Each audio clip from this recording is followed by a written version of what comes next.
you so much for coming. So I've kept this talk structured in a way where I will give you an overview of what are the markers or signs of aging, where the research field is at currently, and I've divided it into sort of 4 parts.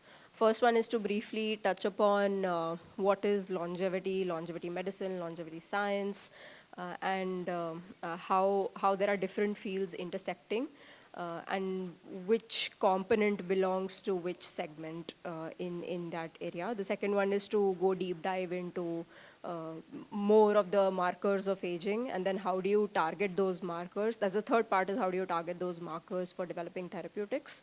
And the last one is what is the latest research coming out, and what is the future of longevity research that's looking like globally. So we all know that this decade, which is 2021 to 2030, the World Health Organization labeled it as the decade of healthy aging, because they saw that there is a global shift in the population where the number of people who are above the age of 60 is significantly increasing. Several countries are facing this problem, and now India is also slowly going to join that race, where we anticipate a lot more older people than younger people in this country. So they also came out with this very interesting report, and you all can go and check this out, where they talk about healthy aging and how to define healthy aging. And they divide it into these 3 components. So the first component is functional ability, which means that if I'm growing older, can I still maintain health in a manner that I'm able to contribute to society? Can I still go out and build relationships, maintain those relationships? Can I move on my own and I'm not dependent on anybody else to move? I should still be able to learn, grow, and make my own decisions, have the ability to make decisions for myself, and meet all of the basic needs that I need to be living in the world. So that's functional ability defined for you. The second one is intrinsic capacity. So functional ability is dependent on intrinsic capacity as well as the environments you live in. Intrinsic capacity is essentially your cognition, how you sense the environment, your behavioral patterns, and how mobile you are. And this is also defined largely by the environments that you live in. So what kind of home you live in, starting all the way from what kind of families you grew up in, nuclear versus joint families, what kind of societies you live in, poor versus rich, what kind of communities you interact with. So all of these together define the outcome, which is functional ability, and that will define how healthy you age and how healthy the society will then age. So then they've been doing a bunch of other things. You can go to the website of the WHO Decade of Healthy Aging, and they've defined a bunch of things that they're doing globally to enable these outcomes in different countries. Coming to longevity specifically, so for a while, I think for the last 2 to 3 years, there was a lot of lack of understanding amongst the people even working in the field that what is actually longevity. Everybody was defining their own terms, and people said that, okay, I belong to the biomarkers field, or I belong to the longevity medicine field. So recently, the community came together and sort of published a review where they combined all of this combine the entire longevity science into these different areas to give perspective to the entire field. So longevity biotechnology overall combines geroscience, which is the way how do we understand aging individuals, or the science behind aging, like what is changing in your bodies, what kind of mechanisms, pathways are taking place that will ultimately affect your healthy aging outcomes. So that is what largely geroscience studies. This includes studying both from a perspective of how well your functional abilities are and how well your intrinsic capacities are. So these are done mostly in clinical settings. People try to use different biomarkers to do these geroscience kind of studies. Then the other field is longevity medicine. So in longevity medicine, let me come to biomarkers first. So biomarkers and clocks is another area which is within the longevity, which intersects with longevity biotech. So you can make tools to detect biomarkers, or you can use them to discover biomarkers, and also develop some of these clocks that will then be able to tell you what is biological aging, or what is your outcome of health, what are the patterns that define your health and longevity. And a combination of, or an understanding of both geroscience and biomarkers and clocks together, along with a few more components, and an understanding of the clinical setup makes up longevity medicine, where you use the learnings from geroscience, biomarkers, and clocks, and then also use a lot of biotechnology tools to then develop medicines which will include therapeutics, drugs, which you can apply directly to patients, or I should not call them patients, to individuals who are aging and want to optimize their health. So this is where largely longevity medicine operates. All of these utilize artificial intelligence in some form or the other to advance any of the research that they are doing. And the broader umbrella includes the longevity community, which talks about, what they want to see in terms of the health outcomes, policymakers, which become important because now as the societies are aging and you have more and more people who are above 60, what kind of policy changes needs to be made so that, these people are also part of the society and contributing to the society. And then you have funders who are actively contributing to this entire system, investing in new technologies, investing in fundamental and translational research. So that's the global perspective and where we are at currently. By the way, we can keep it interactive. If you have questions, we can take it as and when we go. So just raise your hands and I will answer them. So towards this, there have been like several projects which have been popping up across the world. So we have different large-scale studies which are going on. There is an IPOP study, which is the integrative personal omics profiling. There is a 1,000 Immunosomes project. Both of these are at Stanford, I believe, yeah. The 1,000 Immunosomes project, what it aims to do is profile the entire OMIX of the immune cells, and they want to map this across 1,000 individuals. Then you have the Phenome Health Project. So Phenome, you all would have heard of the genome. So the phenome is anything that will manifest. So you can measure this by, let's say, the metabolites, the proteins which actually are there in your blood. I'm giving you a very simplistic overview. So that is what will largely compose your phenome or the phenotype that you have.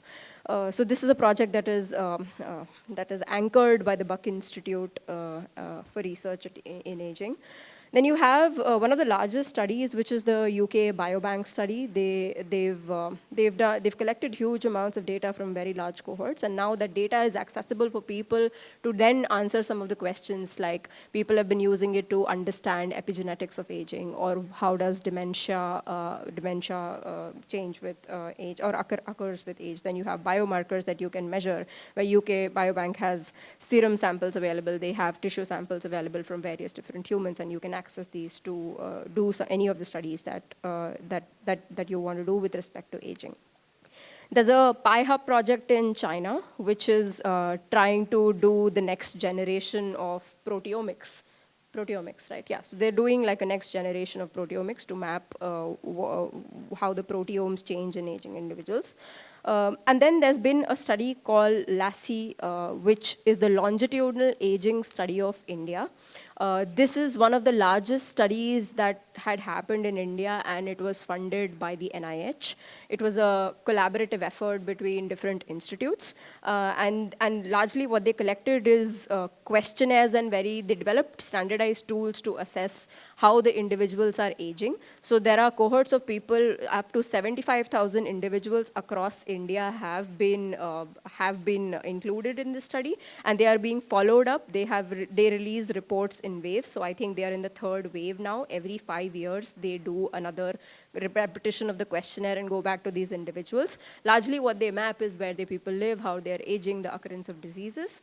They have also some samples which have been biobanked, which are blood samples, but they've not done anything with these samples. And there are also sub-cohorts with these LASI DAD study that are going on where the DAD stands for dementia and disease, I think. Yeah. So these are the large projects that have been going on across the world. And then, of course, we've just recently started the Bharat study where we are trying to measure different multi-omics in the individuals in India. So one of the, while we have the aspirations, I put this slide here because you would have seen in Amrut's presentation yesterday. Yes.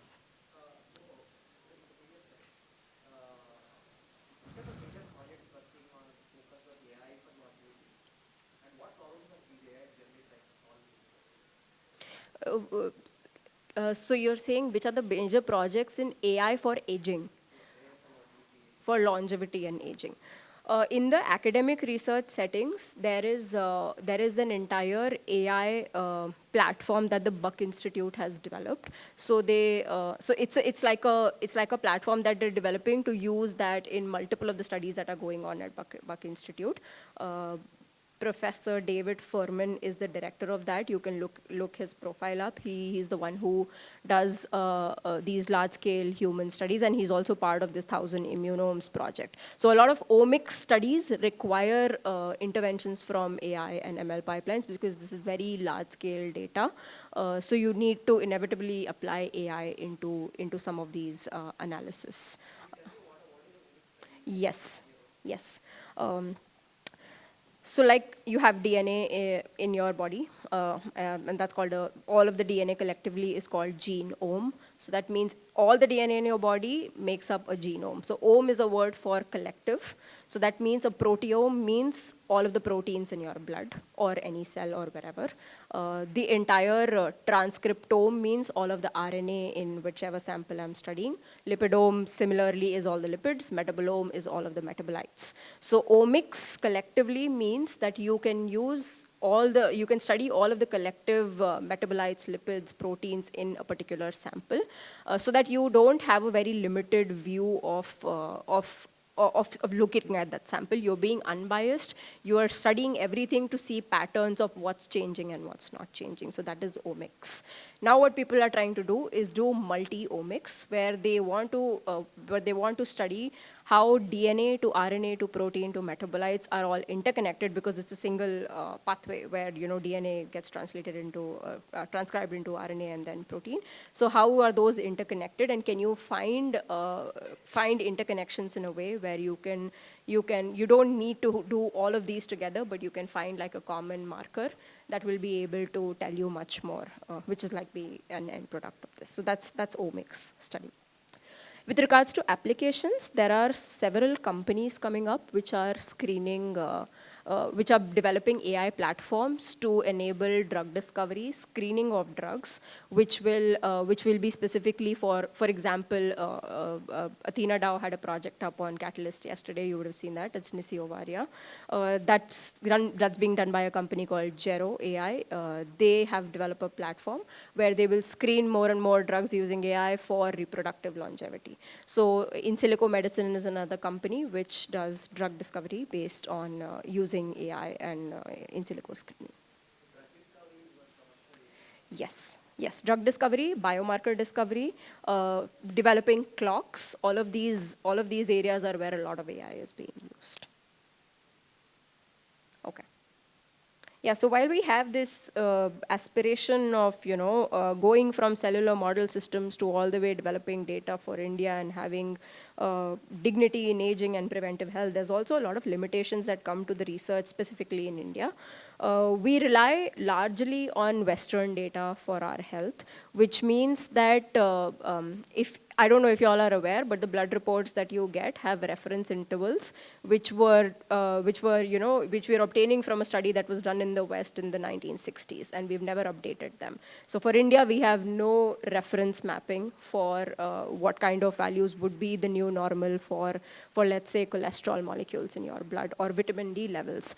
That raises questions such as, if everybody has low vitamin D in the Indian population and it's not manifesting in or not having any adverse effects on your health, does that mean that the level of the reference intervals need to change for India, right? So those are the things some of examples of the questions that we need to answer. Indians specifically have a very fatalistic attitude towards health. So we assume that, death is inevitable and chalta hai. All of these things where we don't proactively take care of health. There is very low motivation towards personal health, and the per capita income is also very low, which means that you need to develop very low cost early diagnosis for India. So and there is also a lot of, and while I'm saying this for India, the next part is largely applicable for human studies. So we know that there is a lot of heterogeneity in humans inherently. Every individual ages in a very different manner. So when you do these kind of biomarker discovery studies, you need a very large sampling pipeline, and you need very large infrastructure and workflow pipelines, so that you have very high quality data that you need to collect. So the very first thing to take care of in any kind of longevity research is to make sure that the input data that you're getting, that's feeding into your AI pipelines, is of very high quality. Because if you don't maintain that, then it's garbage in and garbage out. So you cannot rely on the biomarkers when your input data is not of high quality. And another important thing to note in the current landscape is that now we've reached a point in technological innovations where the time for like one size fits all is no longer applicable. And so it's more of a time to do more and more personalization and more precision. And along with that personalization, you need to have precision. So some of the gaps which I've tried to summarize in this slide is that while we have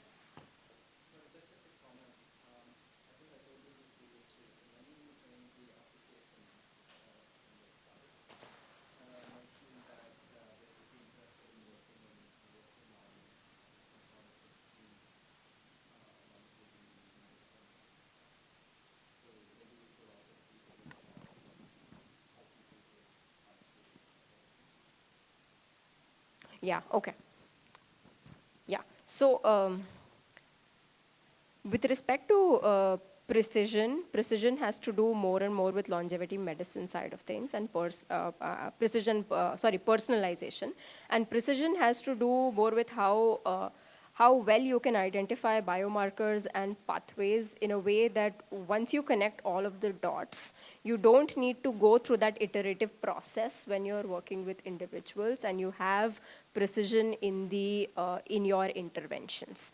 So to the point that you're making, this slide, I think, will have some answers to that while what we've been doing is that in silos, doing research on how exercise affects outcomes, how diet changes several patterns, and how sleep affects or not affects longevity, I feel like this entire framework of longevity biotech, where you have the right tools developed for reliable biomarkers, or you have an understanding of geroscience, and and you have certain frameworks developed in a very scientific way to be able to answer some of these scientific questions. I feel like this entire field of lifestyle needs to work very closely with the longevity biotechnologist. So for example, the Zugrama study which is happening, right? It's dietary interventions, but the outcome that is being used is a microbiome signature, which was developed based on using microbiomes as biomarkers or signatures of aging, or how that is associated with health outcomes. So those kind of studies have not been done very widely. And because scientists traditionally work with, let's say, developing cell line models or identify biomarkers in humans, animal model systems, what happens is that very real world applications, which would include actionable items in terms of what kind of lifestyle changes should I make, what kind of dietary interventions should I make, we have a very huge gap in the kind of studies which are available with respect to these several questions. So you don't have a lot of data on, let's say, how exercise affects several biomarkers which change with your age, or you don't know much about how sleep patterns change when you take XYZ drugs, supplements, or other things. So the interchangeability of the both is something I think which is a huge gap. And so longevity science and the lifestyle medicine field needs to cross-talk more, and more solutions need to come up at the intersection of these two for it to have a real impact and to help the different people working in these fields. I'm going to switch gears now. This was just to give everybody an overview of the longevity, biotech, and medicine space. So we're going deeper into the science of aging now. Don't be intimidated by the slide here, because this just talks about the different hallmarks of aging. So in 2013, a paper came out where they described the different hallmarks of aging. So these hallmarks of aging have been, all of these written here. Can you see my pointer? No, oh, I've been using that throughout. 1 second. Yeah, okay. So all of these written here are the hallmarks of aging that were described. Some of these, not all of them were in the original paper. Some of these have been added very recently in the new iteration of the paper, like gut dysbiosis is the latest one which has been added. And so a lot of people had trouble understanding that it was a circular diagram which says that these are the hallmarks of aging, and the representation was a circular figure.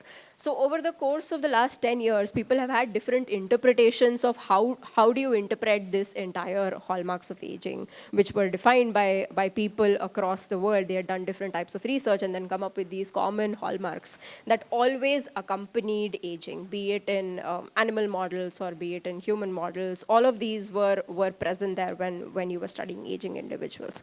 So if you look at this kind of a representation, you can also correlate it with the organization from molecules to the meta-organismal level, where it talks about which of these markers are associated at a molecular level. So I'll take you one by one through the entire list of hallmarks of aging.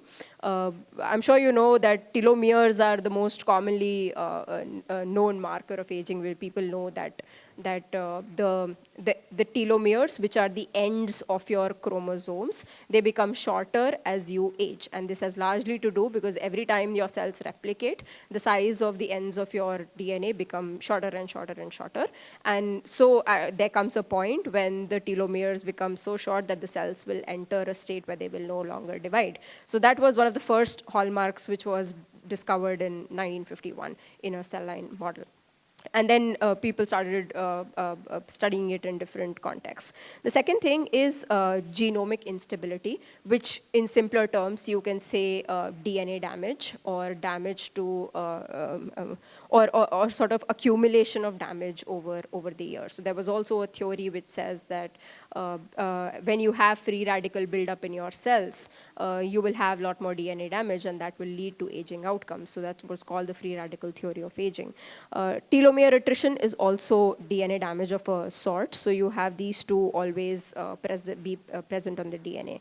The third thing related to the DNA itself is epigenetic alteration. So epigenetics you can think of is that if you see this diagram here, you can see a circular structure. That's a protein. Your DNA is wrapped around that entire protein.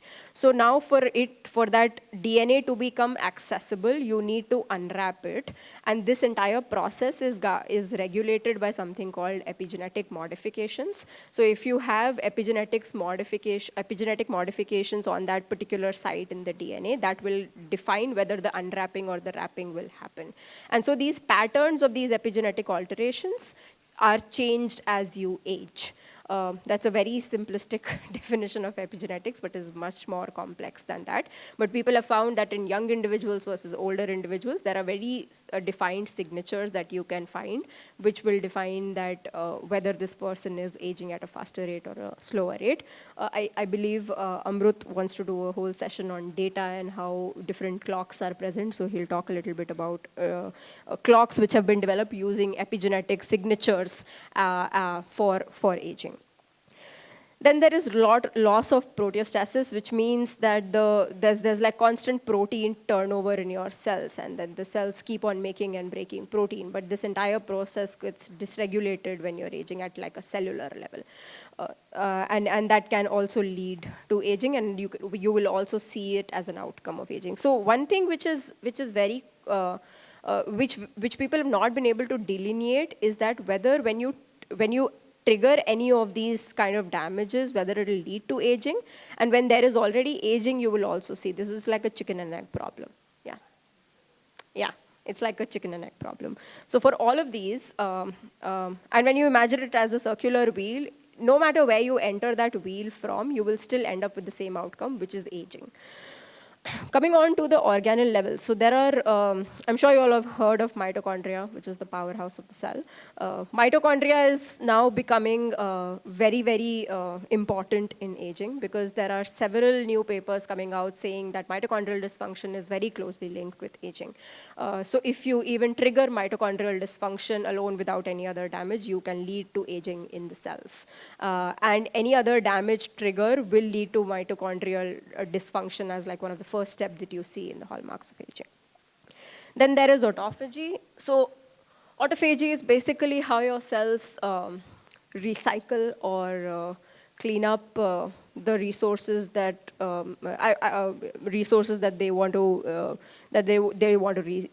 reutilize in the cell, and this process gets dysregulated in the aging cells. So these were at the molecular to organelle level, and now we come to like the cellular level. So how I like to look at it is that anything below the cellular level, molecular to organelle level, if you trigger any of these, it will lead to something called cellular senescence. So senescence is a state of the cells, and I'll talk more about it in the coming slides, where the cells will stop dividing. And these are not cells, these are not differentiated cells. So in your bodies, you have three types of cells. You will have cells which are constantly dividing.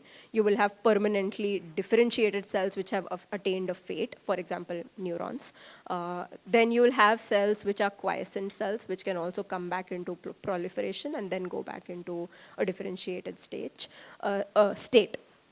So senescence is like a phenomena where the cells are neither dividing, they are not dying, and they're not being cleared by the immune system in aging individuals, but in younger bodies it's like fairly easy to clear them through the immune system. So there are several hallmarks associated with them. Largely you will see all of these changes happening in the senescent cells. I'll come to the specific features later.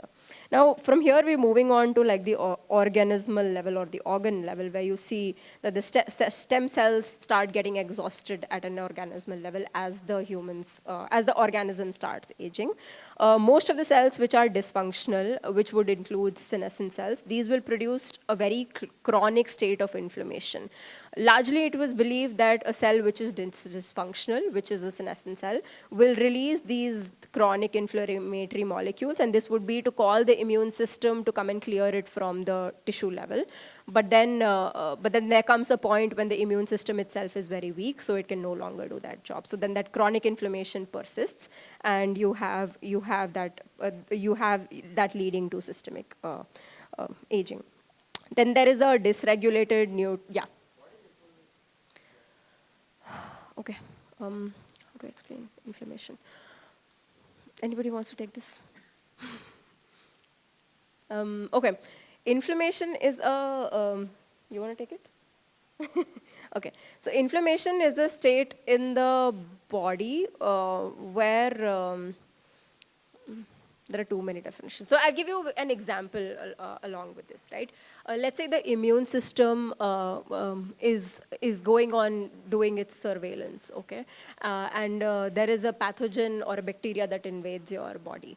So a certain cell will detect that this is a foreign element, and then it will start secreting like these molecules which are like signals which will go out into the entire bloodstream, raising that alarm that there's something wrong in the body, right? So that's like acute inflammation. The term collectively is called inflammation, where these entire, they're called a certain class of molecules which will then go and inform the other cells that something is wrong. It is a process by which the entire immune system takes care of or resolves that entire damage at the site. So the inflammation can be local, it can also be systemic. For example, fever. When you have fever, you have like an elevated body temperature. You might also have certain other symptoms along with it where the body is like trying to deal with the entire foreign invading element. In this context specifically, the molecules which are released are to raise the alarm about some sort of a damage to the system, and that term collectively is inflammation. There is a yes, and it's persistent, so it's present in the body all the time, where the body is trying to raise an alarm that a cell or a tissue or an organ is damaged. Okay.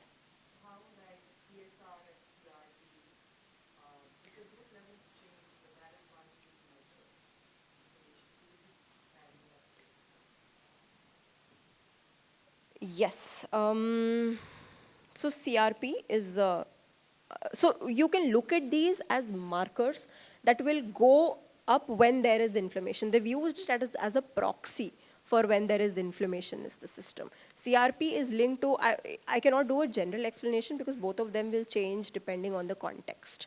So when it will be high and when it will be low will also be intricately linked to a particular condition, or a disease state, or like an infection, or some other state. So you cannot put like a clear definition to it, but they are markers that are used along with inflammation that will indicate something. For example, HSCRP is used as a marker when there is cardiac inflammation.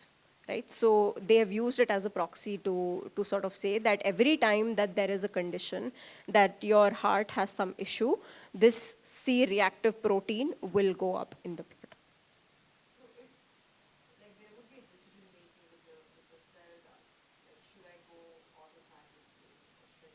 Yes, I'll come to that.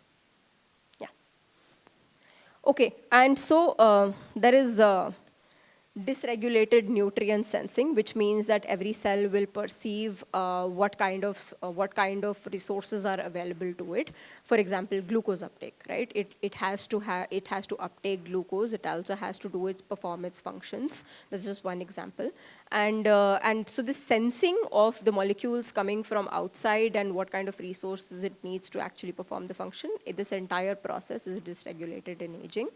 And linked to that is also altered cell-to-cell communication. So for example, if there is a cell which is, let's assume, senescent cell, and there is a cue coming into a senescent cell saying that you need to divide now, it'll just not read that cue. That is that's probably like a mode of channel that the neighboring cell is trying to tell it, do something, and it's not able to just read it. So there is that cell-to-cell contacts where cells talk to each other in their own language. They're not able to register it and even give that necessary output in aging conditions.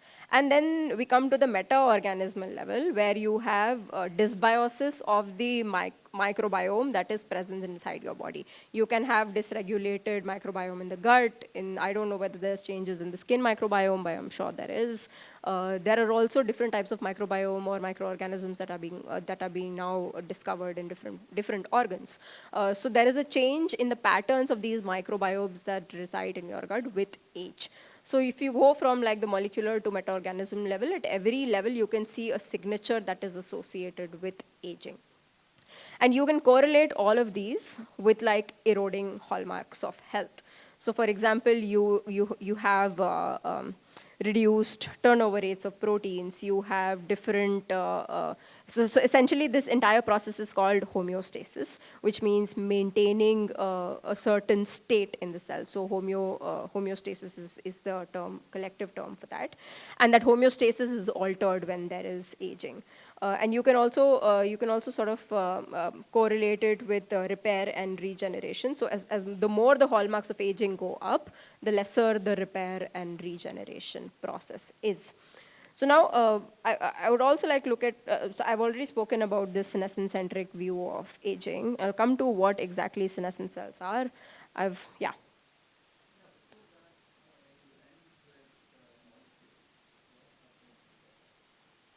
You mean quantum level? Yeah, that's a very new and evolving field.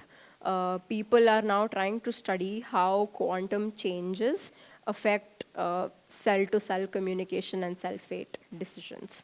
there are very few and very limited papers of that, and the collective understanding of the field is not as much to make to be able to like correlate that with a particular hallmark in the present moment, but I'm sure it's coming out in the next 2 to 3 years.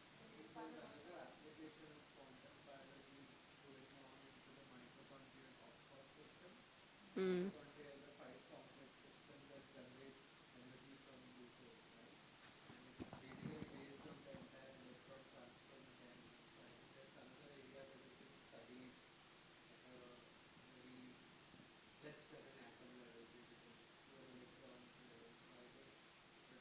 Yeah.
Yeah.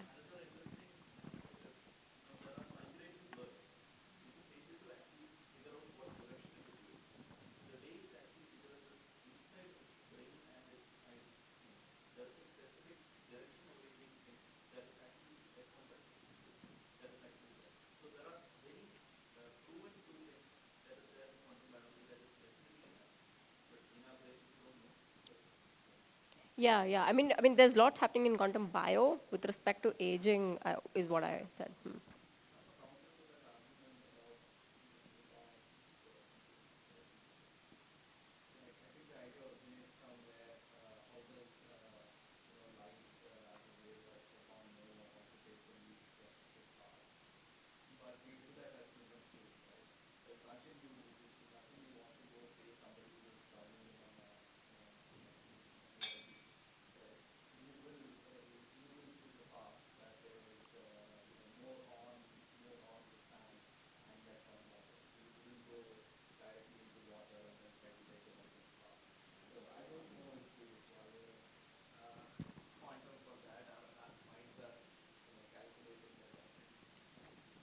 Hmm. Yeah, yeah. No, it's fine.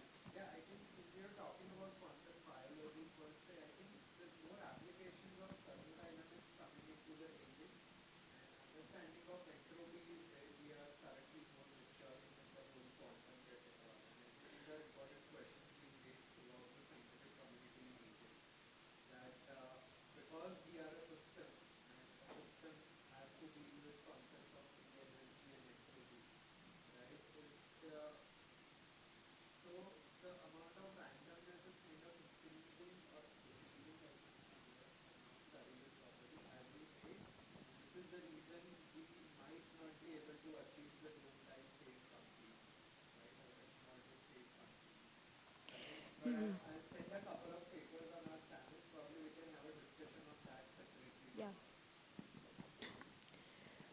Cool. So now, to have a like a very senescent centric view, and I picked this particular biomarker hallmark of aging from the entire list is because I feel like this is one of the common elements in the entire hallmarks of aging, where the molecular to organelle level feed into senescence, and then senescence can contribute to all of these above it. which is the organismal or the meta-organismal level changes.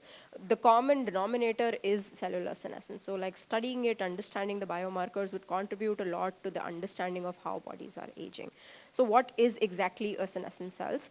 What happens is that when you have different types of damage to the cells, then the cell takes this decision to enter a senescent cell. I'll come to the decision making part in a bit, but there are certain features associated with it. It secretes large amount of inflammatory cytokines, chemokines, these are molecules. There is a lot of macromolecular damage in these cells, which is damage to DNA, protein, lipids. It accumulates all of these damage. There is a huge change in the entire metabolic pattern inside these cells. And then there is withdrawal from the cell cycle in the sense that these are not differentiated or quiescent cells, but it is just refractory to the cues which are primarily telling it to divide, but it's not able to make the decision of actually going ahead and dividing, or making the decision to even undergo cell death. So it's stuck in a state where it's waiting for somebody else to come and clear the system.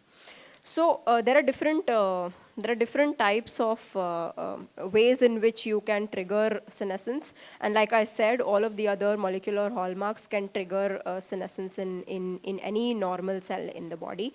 If you cause DNA damage, if you change epigenetics, if you cause mitochondrial dysfunction, you will lead to senescence as an outcome. There can be senescence in tissue level in the body, and there can also be senescence of the immune cells. So like when the cells when you're younger, basically what will happen is that you will have very less senescent cells in your entire body, because at this point the immune system is efficient enough to clear these cells away from the tissues where they are sitting and waiting to be cleared away. But as you get older, this entire immune system itself goes towards a senescent phenotype because it is also being exposed to a lot of damage. And so as a result, you have more and more accumulation of senescent cells in the body, and that leads to poorer outcomes. So one of the largest research in the field has been towards targeting these type of cells and how can you eliminate these cells from the body, because the hypothesis is that if you eliminate these damaged cells from the body, then you might be able to go towards a rejuvenated state. So any molecule that kills a senescent cells is called a senolytic, and those kind of therapies are called senotherapies. So development of senotherapeutics is a huge area where people are working on to eliminate these cells from the body. Now it's not like these cells are all bad, because it's a phenomena that occurs in the body throughout your lifetime. That means it has some role in development, but over the course of your life, it skews towards a different side. Right now, there have been both the good side of senescence, and there have also been negative effects. So research has shown that there are the originally senescence phenomena was discovered because when there is DNA damage, it essentially means that the cell can become cancerous, so that the cell chooses to become senescent so that it does not lead to cancer outcomes in the tissue. So it has been protective or an anti-tumor response. So it has been involved in tumor suppression. The second place it has been involved in is in wound repair. So whenever there is a local injury or wound in your body anywhere, locally some of the cells would become senescent, and these would then start producing lots and lots of inflammation so that it could call the immune system to repair that area locally. So that was one of the second functions. Third is again linked to wound repair, is activation of the immune system for regeneration. In a lot of developmental biology studies, like for example in frogs, it has been shown that when the frog limbs are developing, in the regions where, essentially you all know that when the frog limbs develop, they are first like a webbed structure, they're not fingers, right? So in the areas where the webs are present, some of these cells become senescent, and then the other cells come and start clearing away the cells from that milieu, and that's how the fingers actually develop. And then the senescent cells just disappear from that entire system, so it's been involved in a lot of developmental processes. Now, this is where it starts, this is where the negative sides of senescence starts coming up, because when you have these cells accumulating in the body for a very long time, then what it can also do is cause damage to nearby cells. And so all of these inflammatory cytokines that it is releasing, it will then go to the neighboring cell and then tell it that there is a damage, so you should also probably get prepared. And when that signal is persistent, the neighboring cell can also take a decision that, okay, maybe even I should become senescent. So this is something which is called senescence reinforcement, and it leads to something called a bystander effect, where many of the cells in the entire milieu will just become senescent because that one cell got damaged. And yeah. And then this can lead to, this entire outcome can lead to then stem cell depletion, because stem cells are then constantly dividing, waiting for like a cue to come, and then they're supposed to then replenish the cells in that entire environment. But then if more and more cells are becoming senescent, they will affect the stem cells, and if the stem cells become senescent, then you're basically done, right? There is no reserve left to replenish or regenerate your tissues.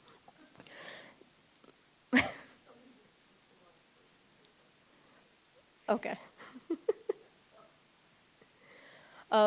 Okay, and yeah, so coming down to accumulation, which will lead to sort of tissue dysfunction. And while on one side the mechanism was protective of tumors, when you have a lot of accumulation of these cells in the body, it has actually been shown that some of these secretory molecules from these senescent cells include growth factors. So these growth factors combined with ECM modulators, all of these together can actually promote tumors and cancers. So think of it that in a younger individual, while there are less senescent cells, in an older individual, when there will be more of these cells producing more and more of these growth factors and cytokines, if you have a cell becoming cancerous, it will actually promote the migration of cancer, the growth of the tumor, and other things. And this has actually been shown by one of the faculty members in our team, where they show that, you know, when you have cells from an aging individual versus cells from a younger individual, and you put cancer cells on top of these substrates, you see that the senescent substrate will provide a better environment for the cancer cells to migrate and actually escape from the entire tissue and go into circulation. So they're promoting tumor in a way. I feel like I've covered a lot of senescence parts, so I'm just going to quickly skip through this. Coming to your question on the cell fate and decision making, while there are more complex mechanisms which are associated with cell fate, and they involve a lot of pathways, a simplistic way to look at it is that whenever there are stress and damage signals, there is always a decision making with the quantum of damage that the cell is exposed to.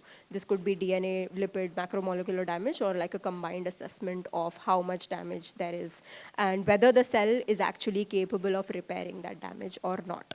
So when you have very low amounts of damage, the cells can take a decision that I can repair this damage, and then they can enter the proliferative state. And when there is very high amounts of damage, it's easier to just undergo cell death and die. While when there is like moderate amount of damage, but it's actually very persistent over time. For example, when you have high inflammation in the body, when there are metabolic changes in the body, and you're constantly exposing your cells to some of these cues, the damage is persistent. And so the cell, even though it can repair itself, the damage will keep coming in and reinforcing that phenotype. So in these states is where it is seen that the cell chooses to take these senescent outcomes, and that's how that these cells will then accumulate in the bodies.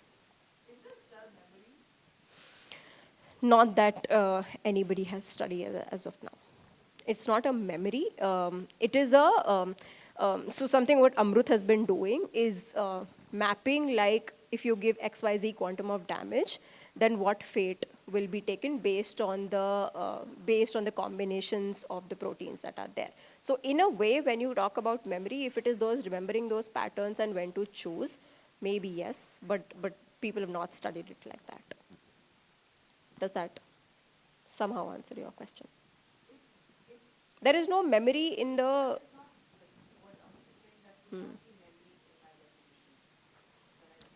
You're talking about the DNA based memory, or maybe some of the transcriptional patterns of the memory that, no. Yeah, yeah. No, no. So he's doing like a more protein and the state of the phenotype of the cell-based memory and decision making. Yeah. Okay, so now over the years, people have mapped some of these hallmarks to specific biomarkers. So you can actually study morphological changes, adaptations, DNA damage, arrest of cell cycle, and all of these in like several markers. So you have, I'm going to show like some examples of what actually these cells look like. So the first thing that you see is like a huge morphological change, which means the way these cells look like. If you see on this side, this is like a normal tissue cell, which is going to be very small, nice, tightly packed. But a senescent cell will actually look much larger. It has completely lost its shape. Any form of the membrane, you cannot make them out. They are more flat. You cannot make out any of the morphology of these cells. So this is what they look like on a dish inside the dishes. So this is one of the markers by which you can identify that this is what a cell looks like. And you will also have, yeah. They do have a membrane. They do have a membrane. You just can't see it very clearly here. But they do have nuclear membrane breakdown. So there's a lot of organelles in the cell which will have membrane damage. And they have vast amount of membrane damage even on the plasma membrane. Yes. Yeah. And we've been studying some of those things in collaboration with the French team. So there are exchangers whose activities go down, and that affects some of these things. Sorry, yeah. And then there's something called a particular stain that you can use to actually stain them in dishes, or take like tissue slices. So this stain is called beta-gal staining, where you can put this in like tissue sections, slides, or anything to actually visualize whether a particular tissue has these senescent cells accumulating or not. So quickly yeah. Senescence associated, sorry.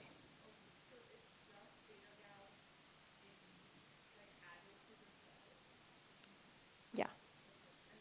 So there's like a solution that you make with X-gal in it. And because the lysosomal volume in these cells is very, very high, there's beta-gal activity, which is very high. And then that'll basically color them blue. Drink what? Beta-gal. Please don't do that.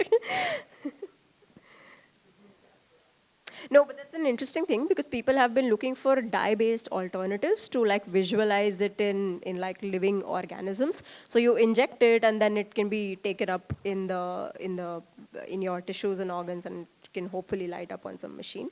Not been able to do that because of the inherent toxicity of the chemicals associated with it.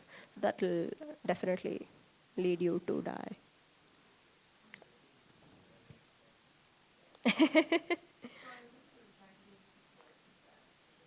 Yeah, yeah. And then you do that for leaky gut as well, where you give them fluorescent dyes and see if that shows up in the blood. Yeah. Yeah, and then you can visualize like actual DNA damage by staining for the proteins associated with DNA damage. So you see like a marked difference where the damaged cells will like light up with like massive amounts of damage in them. This is just cell cycle arrest, some markers to assess that. And so a very interesting thing about the mitochondria is that in senescent cells, you actually see hyperfusion of these mitochondria. So mitochondria are normally supposed to be these small, round structures in the cells, and there are like thousands and thousands of mitochondria. But in senescent cells, you see that these start hyperfusing together, and so you'll actually see them elongated, and you can measure the length of the mitochondria in a single cell to figure out what is the difference in the length of these actual mitochondria. Yeah.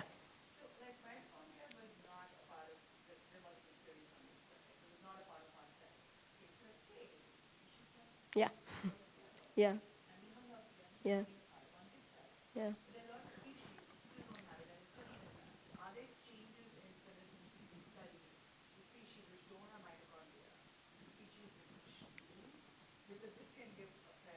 Yeah, so people do study bacterial senescence as well. And then there is senescence in, I mean, plant cells do have mitochondria. because plant cells yeah, so I don't know if in sea species if they're studying aging or not, but in definitely in like very preliminary organisms, microorganisms also, you then it's the definitions of senescence are not very clear there because they were all defined using like mammalian systems, but like states of proliferative arrest, no division, and then having certain accumulation of damage, those overlaps are studied, and you do see some of these features emerging, but they will not have the mitochondria, of course. So yeah, so mitochondria become hyperfused. This is one of the areas which is being very widely studied, where people are studying why is it that the mitochondria need to fuse together? Is it because there is so much damage in the mitochondria that it is leading to hyperfusion to compensate for some of the inefficiencies in the entire system? So that's one thing. And this is like a whole list of the entire inflammatory molecules that are being secreted by these cells, which can be used like markers to test whether or not there are, like you can use them as a proxy to say that your system is producing like a high amount of inflammatory cytokines. So now combining all of those things, there's something which people over the years have formulated, which is called like the dark side of senescence, where initially we mentioned that while the emergence of senescent cells is important in physiological processes, which would include development and so on, and all of these transient inflammatory molecules are needed for actual development, repair, and regeneration. There is, however, a tipping point and imbalance where over time accumulation of more and more of these cells leads to chronic inflammation and age-related disorders. So this is, you can look at it like while when there were less amount of these cells, there was actually more clearance, more tissue regeneration, while that changes as you age. So that brings me to the second part, which is how accumulation of these cells has been studied in organ health, and how can it actually contribute to health outcomes as we age. I've already talked about this, that when there is damage and cellular senescence, there is homeostasis in the tissue which will lead to tissue health, and these mechanisms will be anti-cancerous and anti-aging. While when you're getting older, your inherent capacity to repair that damage is going down, the amount of damage is going up, and this would lead to outcomes of senescence. These would also lead to lower clearance and renewal in the system, and which would then cause high dysfunction, and this would be pro-aging and pro-cancer of sorts. So there have been different systems with respect to organs where people have studied senescence. So like they've studied, like taken actual human lungs and conditions like human lung fibrosis, and then they have stained for some of these senescent cells in these fibrotic tissues. So this is a marker that you use to stain those cells. So you see that in the fibrotic tissues, you see a lot of these DNA damage molecules and a lot of these markers that are associated with cycle arrest, and you see a lot of these inflammatory cytokines. So you have, this is one example, but there's like a huge bunch of evidence where people have studied occurrence of senescence across the body in different tissue types, and these have been also associated and mapped to different kinds of diseases. For example, one of the very widely studied disorders is age-related macular degeneration, where you have degeneration of the eye, and here you see a huge role for senescent cells in the retina. There have also been a lot of studies on neurons and glial cells, and a lot of these have also been associated with neurodegeneration. Similarly, there's like a bunch of different disorders in which these kind of the presence of these cells have been implicated. So now the new question that people are asking and what people have been working on is how to look at organ health when you are studying aging individuals from an angle of persistence of these kind of cells in the tissue or not. And can I identify organ-specific markers which are associated with each of these organs? And how do those markers change when there are accumulation of senescent cells in these organs or not? So that's like the latest in the research which people are trying to delineate, because once you have that information, you can develop markers which you can test in the blood that can be probably originating in a particular organ, and that would give you an understanding of what the health of that particular organ is. I also want to take like a few minutes to talk about immune senescence. I'm going to skip that slide, but immune senescence is a new and emerging field which also contributes to a theory called inflamma aging. Inflamma aging basically means inflammation-driven aging. And so they say that when you have persistent inflammation in your body, that will ultimately lead to more and more aging of the cells at a cellular level. And this would lead to systemic aging through organ damage. So you can look at it that when you're young and the cells are young, you will have more amount of these young cells, both immune cells and organ level cells, and also stem cells. The SCs are basically stem cells. And so there'll be more and more young stem cells which will lead to immune cells which are young in nature. But when there is high amount of damage exposure to the entire immune system, which is the circulating system, right, and it has most amount of damage circulating in the body, it can lead to a lot of senescence in the immune system. So you have these immune cells now becoming senescent. These will increase a lot of these chronic inflammatory molecules. And so now you can look at it, this entire thing from a very systemic perspective, that even though your organ is not where the actual damage is originating, because these immune cells are constantly in circulation and carrying some of these damage with them and becoming senescent, whenever they go nearby any other organ, it can trigger senescence or damage in those cells. So in a way, that can lead to systemic aging at any point that you start. And that can lead to ultimately tissue dysfunction and age-related diseases.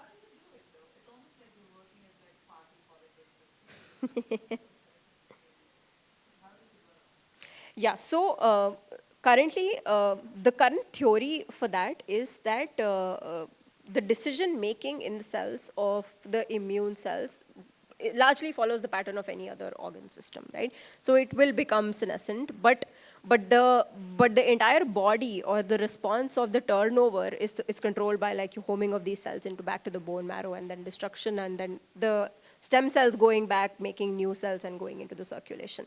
But what's happening at individual points in the body is that there's local damage, and then there is systemic damage, which is then causing that local damage to trigger more and more. So it's like a systemic failure which goes step by step, and then there comes a point where there is dysfunction at multiple points. So you can think of it like a machine where different parts starts individually breaking down, and then together they cannot work collectively as a whole machine in a very efficient manner.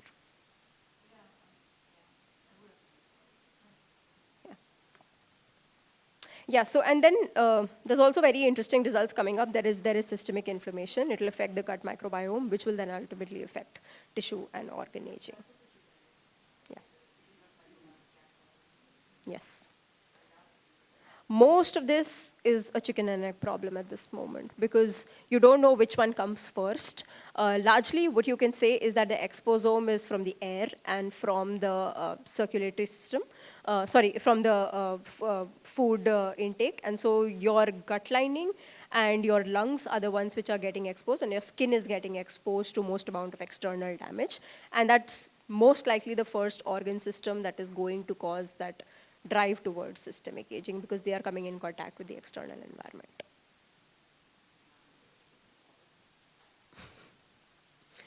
Yeah. Bubble boy. Yeah. So now the next question is that can you target this particular phenomena to develop therapies which would then prevent anti-aging? Can we do it first at an organ level, or can we also have like some of new markers and therapies coming up which would then target elimination of these cells from the body? So there are two fields that people are, school of thoughts that people are following. One is that it's again like the debate in the morning. This cell, do I? Okay.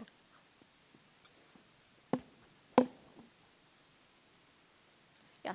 So there's like a debate in the field that if senescent cells persist in the body, then if you clear out all of these cells from an aging individual, you're essentially going to leave lots of holes and gaps. And how is the tissue going to deal with deal with that, right? So maybe it's not a great idea to clear all of the cells at once, but maybe deal with something called use something called a xenomorphic, which what it will do, it will not kill the cell completely, but it will then modulate some of the inflammatory molecules that the cell is releasing, maybe high oxidative stress that the cells are making. It will change some of those outcomes that are taking place in these cells. So people are developing both senolytic drugs or xenomorphic drugs, and they use a bunch of different markers to develop these drugs, and the hunt for developing new and new senolytic molecules is always ongoing.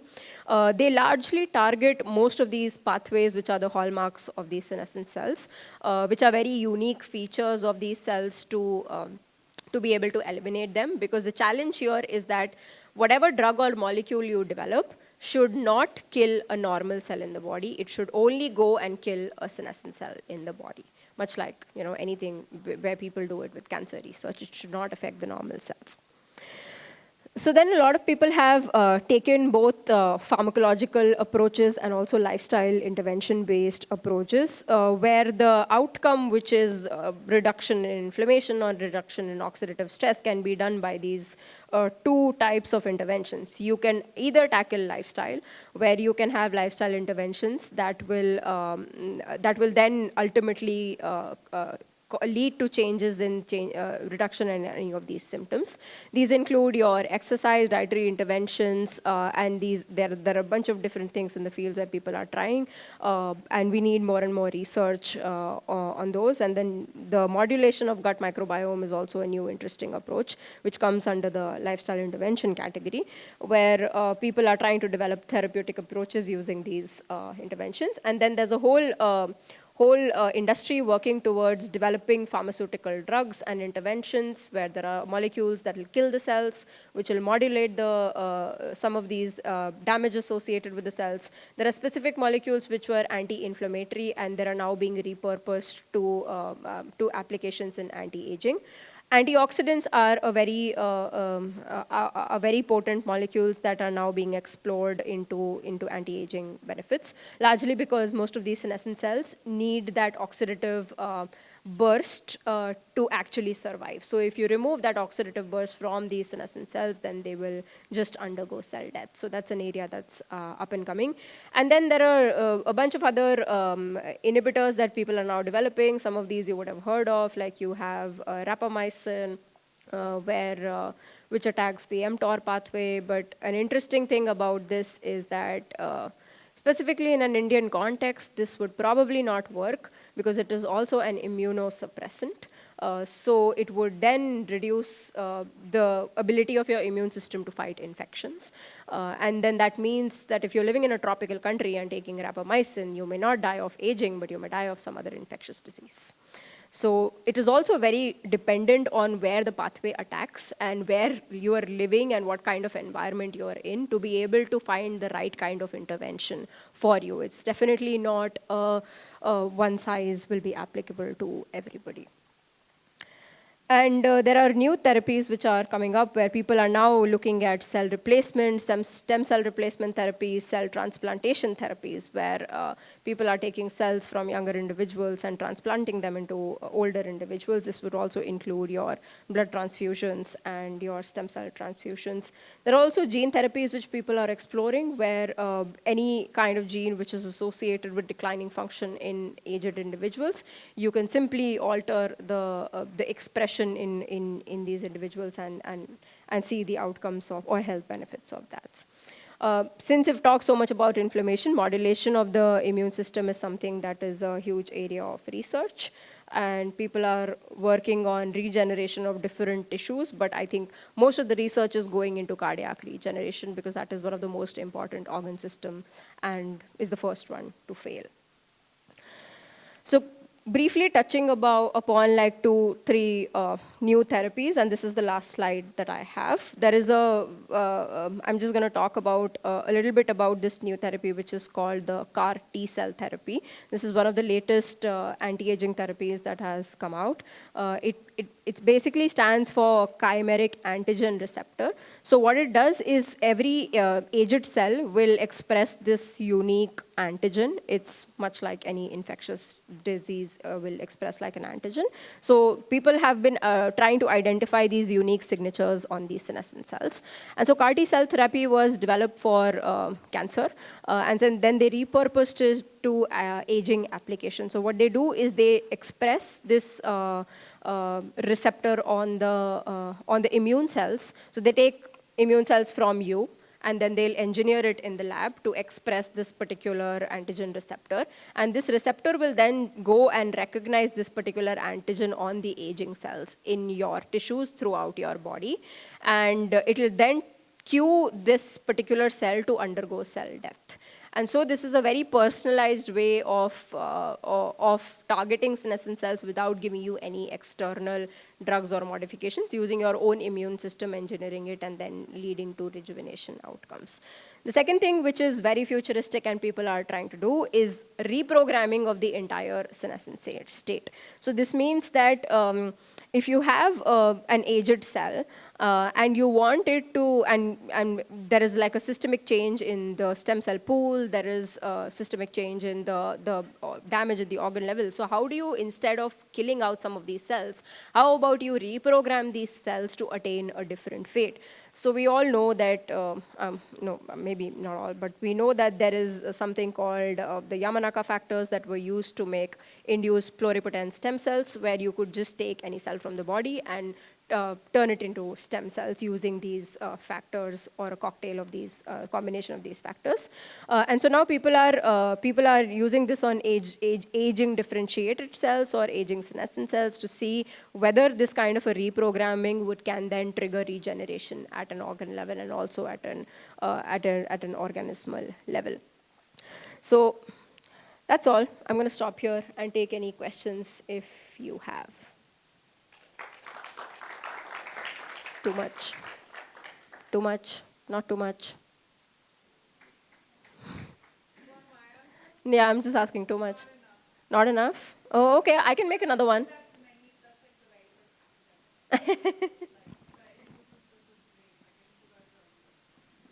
Yeah, I mean, I didn't do like the theories of aging because those are like widely out there, but I can share resources on the theories of aging if somebody wants. Yes.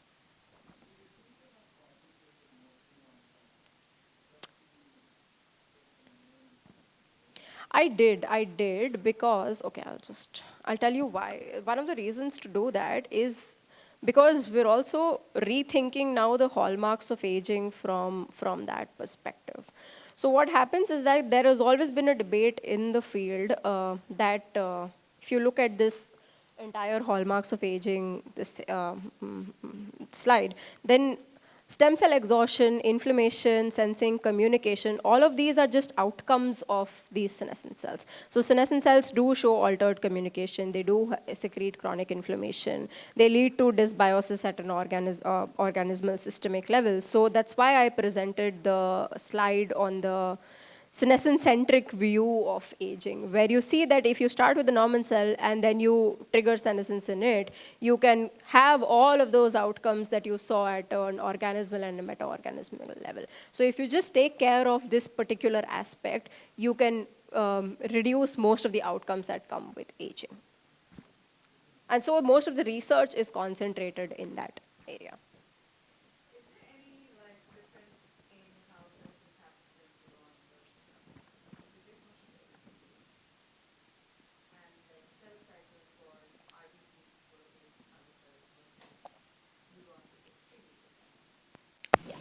So your question is only specifically for neurons? I mean, I would like to know for all three categories, ideally. Yeah. So there's a fundamental lack of understanding in how it happens inside the body, but we can tell you how it happens inside a dish. So the models that people use, for example, you cannot sit in a lab and keep culturing cells for like 50, 60 passages for like 12 months and then say that I'm ready with my experiment now. So we use like very accelerated models of aging. So we may not be able to answer the question which you have directly with some of these approaches, but so like for example, if I throw ionizing radiation on a cell, it will become senescent. and a neuron and a liver cell will both become senescent, but the neuron will probably take slightly longer time to become senescent compared to a liver cell, depending, and every tissue origin will take a different time to induce this senescence depending on how much damage it requires. So its inherent resilience to become senescent is different. What causes it? What causes it? Yeah. So there is repair, homeostasis, and ability to. Darshit, do you want to say something? I want to ask something. Okay, 1 second. Sorry, you're constantly raising. Yeah. So its inherent ability to deal with the damage, sense that damage, and repair that damage is very different for different cells. For example, skin cells regenerate very fast. And if you have to make them senescent, you'll need to hit them with a very high amount of damage. So in the neuronal cells also, you had to hit them with higher amount of damage and weight. But this is very dependent on where you've taken these neurons from. I took it from a mouse hippocampus. So if you take any other neuron from any other region of brain, that might completely differ.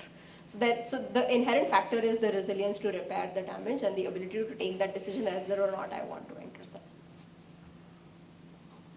Yeah. Yes. I mean, towards that you suggested two ways, right? One is to kill the single cells. One we done research of technology development. The other one is regenerating these single cells, which is offering both hope for the future. Like, what are the trends? Like? The easiest one right now is to kill the cells. But unfortunately, none of the senolytics which have gone into phase 3 of clinical trials have proven a lot of efficacy in humans in terms of aging outcomes. So, and that's largely because most of the senolytics are being developed using 1 or 2 pathways as a target, and they may not be one of the major pathways that actually plays a role in the senescence outcome. So they've been failing massively. There's no one senolytic molecule that has finally been approved in the research market so far.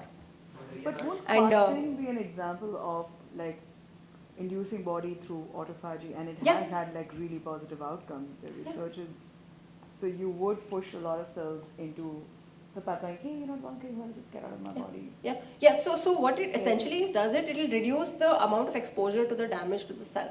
So what you're saying in terms of fasting has multiple effects. One is that it's like the more you breathe, the faster you're killing yourself. Right? So more metabolism inside the cell, more it'll be prone to producing oxidative damage, and more it'll then accumulate that damage and enter that state. So if you have a fasting state, it'll naturally have the capacity to sort of reutilize its resources and not trigger some of these uptake and exposure to these mechanisms. So that has that indirectly that's how it actually shows an effect by triggering the autophagy pathways. Darshit. I think you mentioned that different kinds of cells take different time to die under the same kind of ionization, right? Yes. So is that an outcome of the average lifespan of the cell? As in like longer living or cells with longer lifespan have more resilience towards senescence? No, that's not what I said. I meant in an artificial condition, when you hit them with an amount of damage, then it might take them longer time to enter senescence. That does not have to do with like the lifespan of like the turnover rate for the cells. It has to do with it has to do with the repair mechanisms in the cells. So the cells might be shorter lived in, let's say, circulation, but it might have very high capacity to repair the damage. Yes. So with the senolytics testing, I'm wondering if there's a use of say like bioengineered models where you can track the change in tissue stiffness. Like, is that happening when like in ex vivo models or when you're adding the senolytic? Yeah, so that's been a major challenge to develop 3D models for studying senescence, because so one of my colleagues during my PhD, my batchmate, she tried to develop a senescent cell model for a very long time. It's just that the amount of membrane damage in these cells is so high that for them to latch on to some of the 3D modeling substrate is also very, very difficult. So through a lot of iterations, we were able to come up with one of the models. but then going and studying senescence in that model was sort of difficult because you first have to understand how that cell is behaving in a 3D environment. It's very different from a 2D environment and what we know about that.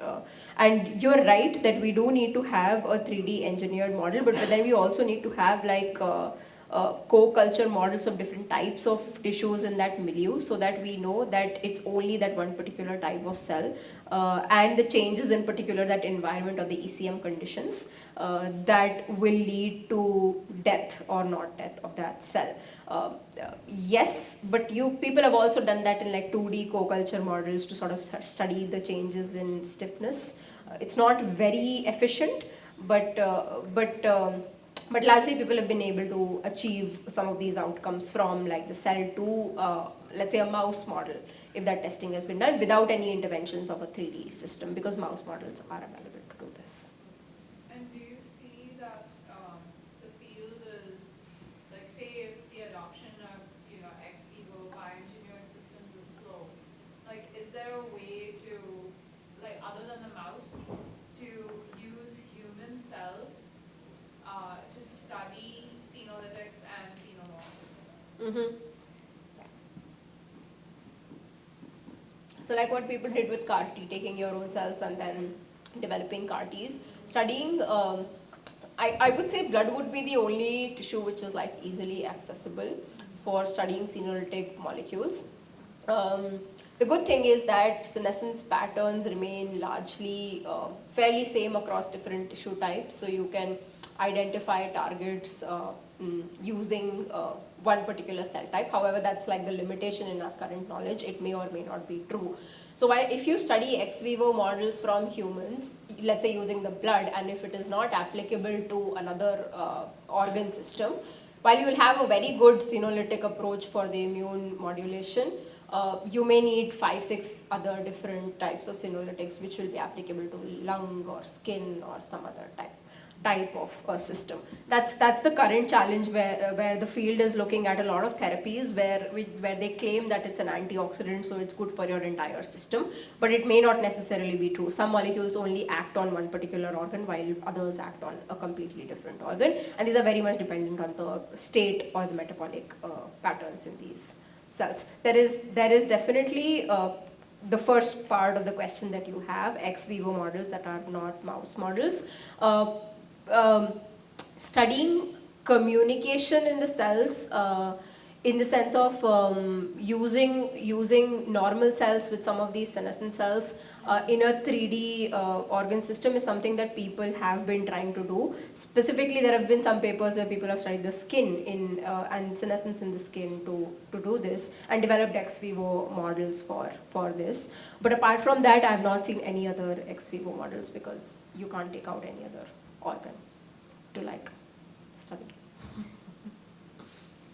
So what do you think the field is emphasizing next? Because it seems like, yes, we do have a good list of molecules, but are we developing the delivery systems also that are going to help deliver these molecules in a targeted manner? Yes, very good question.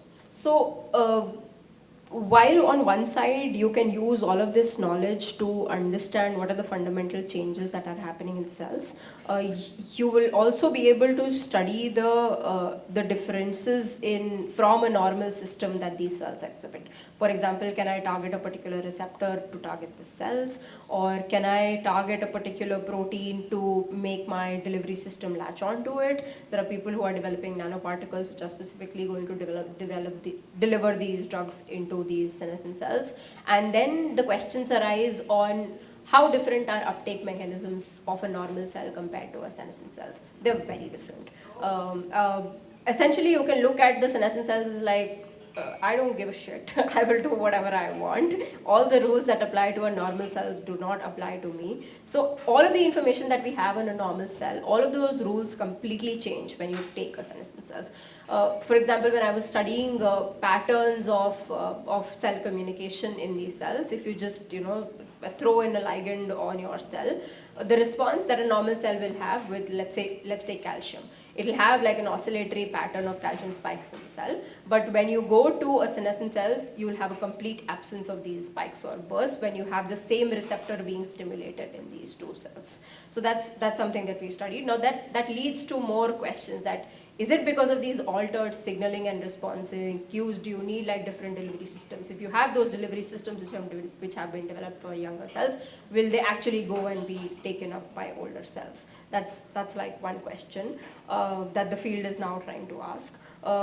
In terms of 3D systems of engineering your delivery systems, there are people now working on studying the mechanical properties of these aged cells and aged tissues, and trying to understand if there are particles or liposome mediated carriers that you normally use in normal young individuals.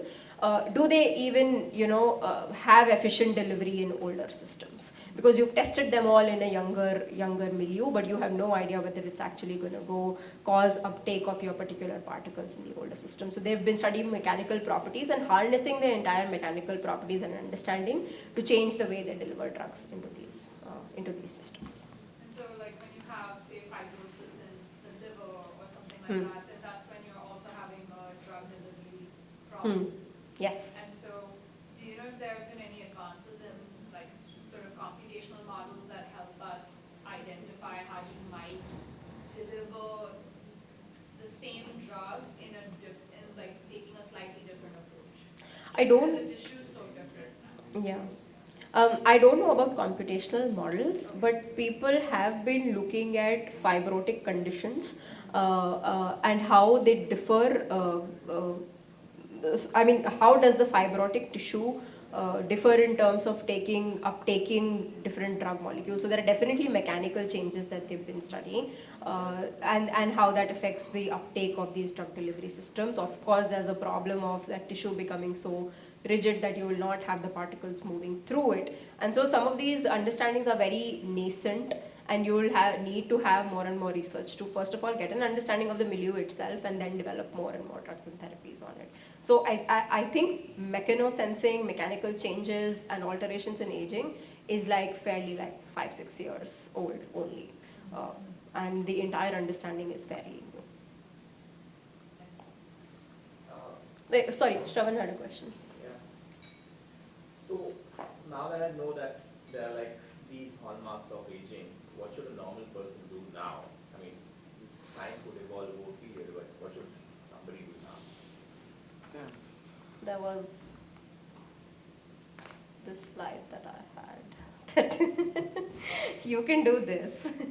But like, do we have any studies which kind of relate these mechanisms that we discussed today to any of these more accessible forms of? Yeah, so that's what I said, that while these have been operating in silos, now what you need is use all of this scientific information and apply it to these interventions, so that you have more knowledge of like the scientific outcomes of all of these interventions. So I get asked that question a lot of times, but when you look at it from the lens in the body, some of the very practical advices that people would like to follow now is to keep inflammation in check, to keep oxidative stress in check, to make sure that your body is in a state where you're not exposing it to a lot of damage. That could be through any of these interventions that you take. Sleep is a state where you have a lot of repair happening during the sleep. So that has emerged to be one of the factors that plays a very critical role in maintaining health outcomes. Diet is directly what you're exposing your body to. So if you're exposing your body to like a lot of processed food, oils, junk, that can potentially cause a lot of these damage. A lot of times these molecules ultimately trigger inflammation or oxidative stress in your body. So these are the common denominators that are also associated to the hallmarks of aging that you probably need to modulate. And so all of the interventions that people talk about in the lifestyle domain, all of these deal with either reducing inflammation in the body, making sure that there is less oxidative stress in the body, and lead down to the same point, or modulating the gut microbiome, which will ultimately lead to inflammation in the body.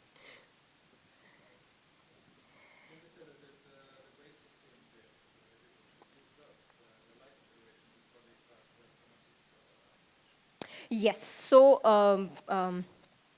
from very early age, inculcating good habits in terms of eating clean diets and having practices, following practices such as circadian patterns, which is waking up early, going to sleep on time, having 7 to 8 hours of sleep. If you maintain these habits, you may not reach a state where you will need very extreme pharmacological interventions. However, even in that natural state of maintaining these habits, one of the questions that people had that if I do all of these things, can I push my limits and then can I not die ever? That may not always be true because you will reduce the pace of aging, but you will still ultimately age at like, after a certain point, you will start accumulating that damage because your capacity to deal with it goes down. Um, uh, so, uh, so there's also a new thing which is coming up now, which is that you don't do it from like when you're 14, 15 years old. You're supposed to start in utero, and so you have to maintain healthy habits from when you were first conceived, or your mother has to maintain healthy habits from when you were first conceived, and that's when the aging process actually starts, and you start accumulating damage from right that point onwards. So there's a lot of research going into aging and health outcomes later in life, and what kind of exposure you had when you were in the uterus.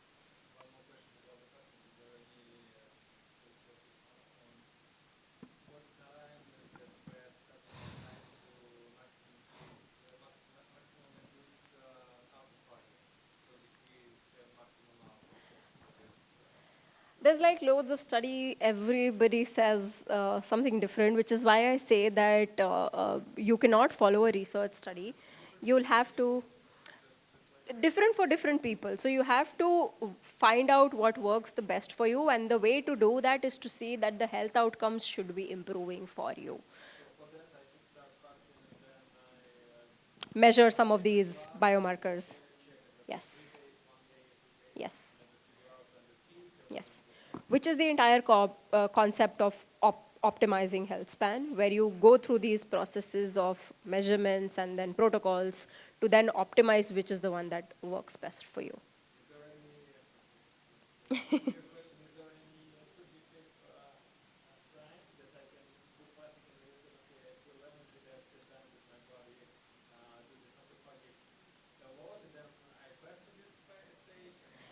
Hold on, hold on to that. Hold on to that question. We have a very good panel on longevity medicine on Friday, where there'll be 3 clinicians who can answer that for you. If we solve for like either kill them and replace them or regenerate them, if we solve for frozen cells, does that mean we solve for aging? No. No. Why is it no?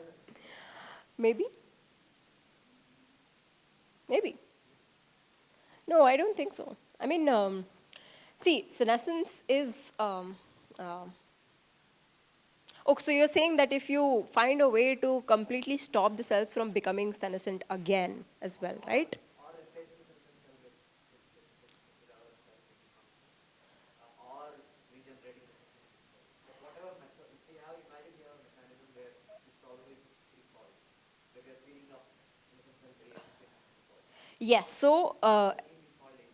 essentially what you're saying is if we solve for damaged cells to accumulate from in the body, at the same time we solve for stem cell pool to go up, and the stem cell pool to have regeneration going on again and again in a way that these cells don't get a chance to accumulate in the body and thereby like have improved health outcomes. That's like your first assumption there, which was scientific and medical advancements will be advanced enough to help make death optional. That is the future that we envision, that regeneration and damage control will be so intricately linked and so efficient that then your body will be able to heal and just function optimally.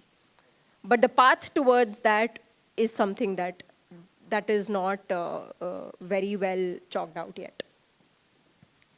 I understand the path is not mapped out yet, right? Like, but for example, I mean, asking you anonymously, Elon Musk says you want to go to Mars, the reusable rocket will have a cycle that much efficiency, right? Like, what are those top 2 or top 3 ideas